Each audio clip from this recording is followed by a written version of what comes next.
We're here on the grounds of the Murrell home right outside of Tahlequah, Oklahoma, and this is the site every October of some pretty spooky goings-on. We're here with Amanda Pritchett, historical interpreter here at the Murrell home. And Amanda, tell us a little bit about the ghost stories at the Murrell home and how long this event has been going on. Well, we've been doing the ghost stories here at the Murrell home for 17 years now. This was our 17th year, and gets bigger and better every year. We have storytellers in 6 different rooms in the house that dress in period clothing from about the 1860s period, and they tell stories about this house and about other stories about the Cherokee County area, the Park Hill area. And the stories that they tell, sometimes they involve people who actually lived here at the Murrell home. Yes, they do. We have stories that date back decades. We have stories that were told in the WPA narratives in the 1930s about ghosts that were haunting this house, and stories that go all the way up until the present day about the house supposedly being haunted. So we have stories about the Murrell home and stories, like I say, about Park Hill and some of the other houses around here, Rose Cottage, John Ross's home, and some of the other sites that are around here at Park Hill. So if you're looking for a good thrill around Halloween and in October, the Murrell home is the place to be. Definitely. We have, like I say, 6 storytellers throughout the house telling scary stories, and you get to hear all of them. And then we do cider and cookies in our smokehouse afterwards, which normally we don't have our smokehouse open to the public, so it's a good opportunity to go in there and hear some of the history behind that building also. And Amanda, I understand that this event has become so popular that people need to make reservations to attend. Yes, we do take reservations. We start a new tour every 15 minutes in the evening, so you need to call our phone number and make reservations to get in for a particular time. We always fill up.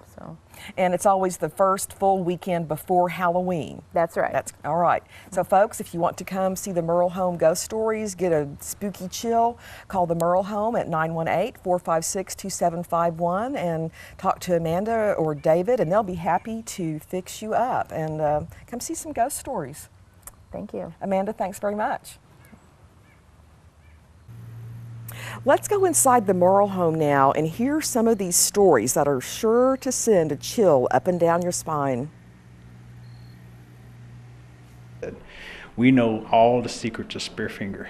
You're not going to be able to kill her with your spears or your arrows, but she has one weak spot, and it's in the point of her finger. If you get somebody to shoot an arrow right into that finger, you will kill Spearfinger. And so he runs to his dad to tell him. By the time he gets there, they can hear Spearfinger coming, and she's screaming, "Ah!" And as she's screaming to get over there to them, the people are all afraid. And he's like trying to say, "Dad, Dad, Dad, Dad, Dad, I know how to kill Spearfinger." And they kept going, "Shh, shh." And as we stood there and watched, it crossed across the threshold and came into the west parlor. It seemed to pause there for a moment, and then it very purposefully walked behind the bench and around the end of the bench, and then it stopped and paused. We continued to watch as these orbs danced around the room, and this gray form stopped. And then it began to move again, and it walked forward over to where the storyteller had been sitting all evening and paused again.